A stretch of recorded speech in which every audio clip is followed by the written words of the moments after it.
Melissa felt really sad after her grandma passed away. She missed her a lot. Her grandma used to say that everything would be okay and that she believed in Melissa.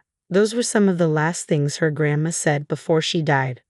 Melissa and her grandma lived together since Melissa was born. She never knew her parents and didn't want to make her grandma sad by asking about them. Melissa thought maybe her parents left her because they had other things to do. Lots of people visited Melissa's grandma. Some were nice and some were not. Melissa would stay in her room when they came over because she didn't want to bother them. She knew her grandma was helping them with things. As Melissa got older, she started to understand more about the world. She realized it was different from what she thought before. Melissa thought her grandma knew a lot of things that others didn't, and as she grew up, she started to understand those things too. Sometimes it made her cry because it was scary. One day, Melissa was crying in her room again. Her grandma heard her and came in quietly to see if she was okay. Melissa said she was fine, so her grandma came in and asked what was wrong. Melissa told her grandma that she was scared. Her grandma gave her a hug and asked why she was scared. Melissa told her grandma everything. Her grandma hugged her tightly and said she was worried this might happen, that Melissa would inherit her gift. After her grandma passed away, Melissa didn't know what to do. She was only 15 and worried she would have to go to an orphanage and then to a foster home. Melissa didn't want that, so she decided to run away and hide somewhere far away. She didn't know why she made that decision, but she hoped it would work out somehow. Mr. Wesley Harris kissed his daughter on the forehead and promised to come home earlier. Chelsea sighed and told her dad it was okay for him to be at work a lot. She reassured him that she would be fine. Wesley suggested having a movie night to cheer her up. Chelsea agreed with her dad, saying she'd be okay and wanted to talk to him about something. "What is it, sweetheart?" Mr. Harris asked. Chelsea asked if they could try to find someone. "Are you sure, honey?" her father asked, concerned. Chelsea didn't want a caregiver who only did medical stuff and treated her like a kid. She wanted someone she could talk to. She didn't like the nurses from agencies because they felt fake and cold, like robots following rules. She wanted someone real. Wesley kissed his daughter again and promised to find a solution. As he went to work, he couldn't shake off how strange life had become. Just 5 years ago, he had a happy family, but now his wife had died in a car crash, and his daughter was seriously ill and bedridden. Despite spending a lot on her medicine, Chelsea's health was deteriorating, and the doctors weren't hopeful. At first, Chelsea's illness wasn't so scary. She got treatment and seemed like any other kid, but things took a turn for the worse. Chelsea started losing weight fast and became very weak. It had been a year, and she could barely leave her bed. Lately, she'd been in more pain, and it broke Wesley's heart to see her suffer. Despite doctors' prescriptions, the painkillers didn't seem to help much, and Chelsea was becoming resistant to stronger ones. When Wesley arrived at work, his driver asked if he could leave early because his wife was being discharged from the hospital. "Congratulations. Of course, go ahead. Let me know if you need anything," Wesley said. The driver thanked him and asked if he could take a day off tomorrow. "Sure, take it. By the way, is it a boy or a girl?" "It's a girl. We named her Melissa." Wesley smiled and complimented the name Melissa. He wished his driver congratulations again and headed to his office. Despite the bustling activity around him, life seemed dull and dreary at home. While others celebrated weddings and births, his family silently waited for what would come next. The hardest part for Wesley was staying strong and not crumbling under the weight of it all. He tried his best to support Chelsea and smiled as much as he could. Chelsea was smart and mature, handling her condition remarkably well, but it pained Wesley to see her confined to her bed, knowing there was little hope for improvement.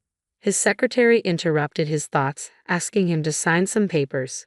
"Andy, I need your help. I'm looking for someone to spend time with my daughter, not from an agency, someone real." "That's tricky. Maybe someone her age or someone in need of a place to stay," Andy suggested. "Yeah, we could try that. Okay, give me the papers," Wesley said, ready to explore this idea. Wesley finished his work early to keep his promise to Chelsea. He decided to stop by a convenience store to buy her some sweets, even though the housekeeper and doctor said she shouldn't have sugar. Wesley knew a chocolate bar would make her happy, even if it wasn't the healthiest choice. As he left the store, he noticed a girl standing outside who seemed troubled. Despite not looking homeless, Wesley felt she needed help. He approached her and asked if she needed assistance. The girl was initially scared but then smiled and asked for some spare change. She explained she was out of money and hungry. Wesley spotted a nearby restaurant and offered to buy her some food. "Thank you so much, sir. This is really embarrassing," the girl said. "No need to feel embarrassed. Let's get you something to eat," Wesley replied kindly. As they walked to the restaurant, Wesley couldn't help but think about the girl's age. She seemed to be about 15 or 16, just like his daughter Chelsea. But there was something in her eyes that made her seem bolder. The girl ate eagerly, and watching her made Wesley hungry too. Suddenly, he had an idea. "I'm sorry, I never asked your name," Wesley said. "I'm Melissa," the girl replied. "Melissa, where are your parents? Do you live with them?" Melissa paused. "I don't really know them. I used to live with my grandma in a trailer park, but she passed away 7 months ago, so I moved to the city." "Do you have somewhere to stay?" Wesley asked. Melissa shrugged. "I was staying with my grandma's friend for a while, helping out around the house, but then her kids took her to another city." "So, you're saying you have nowhere to go?" Wesley asked. Melissa nodded. "I guess not. Would you like to come live with us? I have a daughter," Wesley offered. "Is she sick?" "How do you know?" Melissa asked, surprised. Melissa noticed Wesley's confusion and explained how she figured out he had a daughter who was sick. "You're pretty sharp. How old are you?" Wesley asked. "I'll be 16 soon," Melissa replied. "Do you have any identification with you?" Wesley inquired. "It's at the mall nearby. A nice janitor lets me keep my stuff there. Sometimes I help him clean and he lets me stay," Melissa explained. Wesley considered the situation. He liked Melissa. "So, what do you think? Want to come live with us? We have a nurse and a housekeeper. My daughter just needs someone to talk to," Wesley offered. "I understand. Yeah, I can do that," Melissa agreed. "You barely know me, yet you agreed to come with me," Wesley remarked. "Don't worry. I trust you," Melissa replied. "How much do you think I should pay you?" Wesley asked. "You don't have to pay me anything," Melissa said, kindly declining. Wesley thought Melissa was very innocent and genuine. They were in a car, driving past the bright lights of the city, and Melissa was gazing out the window. Wesley saw this as an opportunity to discuss his daughter. "So, Melissa, let me tell you about Chelsea." "You don't really have to. If she wants to, she'll share her story with me when she's ready," Melissa replied. Wesley agreed with a nod. He was still perplexed and curious about where Melissa had actually come from. When they got to his house, Wesley first showed Melissa her bedroom. She really liked it. "It's beautiful. I've never had a bed like that." "Make yourself at home. You can unpack while I step out for a bit," Wesley said. Melissa was thrilled with her own bedroom. She meticulously unpacked her belongings and arranged her clothes tightly in the closet. After finishing, Melissa silently left her room and walked into the hallway where Wesley was walking towards her. He stopped and said that it was time for her to meet Chelsea. Chelsea was sitting in her bed, looking out the window. "Hey, honey." Chelsea slowly turned around and smiled. "Hey, Dad." "Melissa, this is my daughter, Chelsea, and Chelsea, this is Melissa." Wesley introduced them. "Nice to meet you, Melissa," Chelsea said, looking at Melissa with great interest. "She is a really nice young lady. I'm sure you will get along well and make really good friends," Wesley added. "All right, you two go ahead and get to know each other. I'll go change," Wesley said. Melissa slowly walked over to Chelsea's bed and looked at her without saying anything. "Hi," she said. "Hi," Chelsea replied. Chelsea could feel that Melissa was looking deep into her soul. She had a weird feeling. Chelsea was a bit frightened and looked at Melissa, but then Melissa smiled. "Don't be scared. Everything's gonna be all right," Melissa said. Gradually, the awkward tension between them subsided, and they started talking. By the time Wesley came back, Chelsea was laughing. As he walked in and saw them, he froze. He hadn't seen her beaming and heard this laughter for the last couple of years. Melissa was telling her how her grandma would have herbal teas every time to make her memory better. She kept losing her shiny things and thought that she was forgetting them somewhere, and it turned out that a magpie was flying in and stealing them. "Are you guys having fun?" Chelsea turned to her dad and said, "We are." With that, Wesley said that dinner would be ready in an hour. He was expecting a refusal from his daughter as usual. This time, Chelsea said, "Dad, do you think we can move my bed to the kitchen? I want to eat there." Wesley was shocked. "Of course, honey. Let me get the chair instead. They had purchased a special chair for her a long time ago, but Chelsea never used it. She had totally been against it. Wesley instructed the housekeeper to prepare a table for 3 people, which surprised her. However, when she noticed Chelsea chatting animatedly with another girl, she quickly got to work.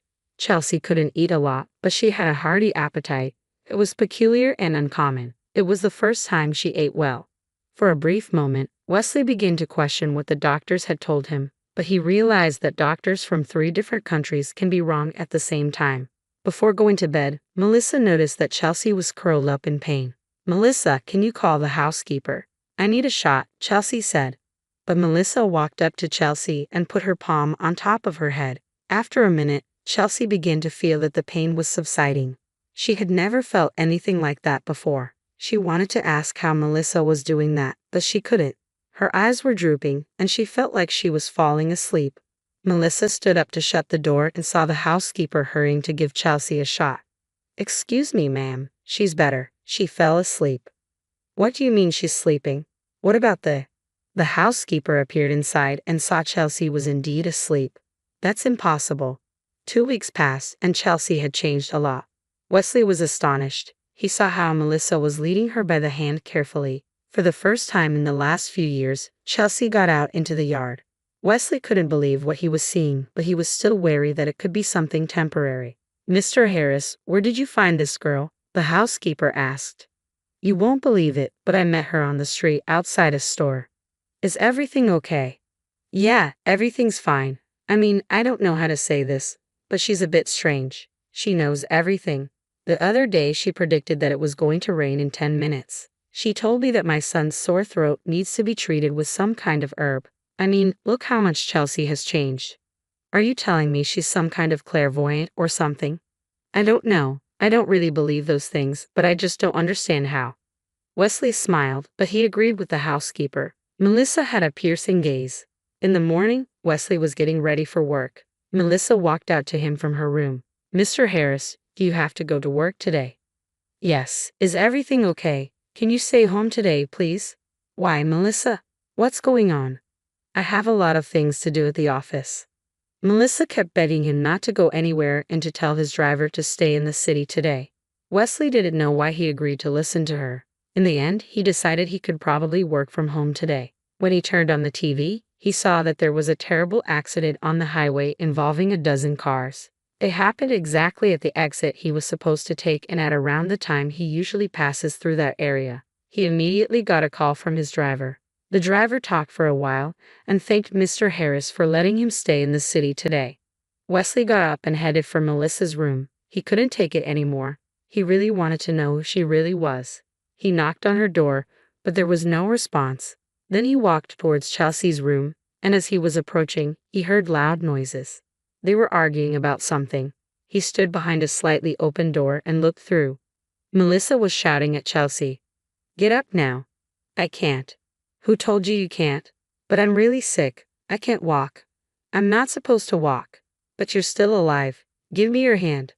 Wesley froze because Chelsea put her right foot on the floor, then the left, and then she got up. She wobbled immediately, and Wesley was about to lunge, but Melissa had already had her shoulder up for her. "There you go. Good job, Chelsea," Melissa told her. "And you were telling me you were destined to be in bed." Chelsea burst out laughing.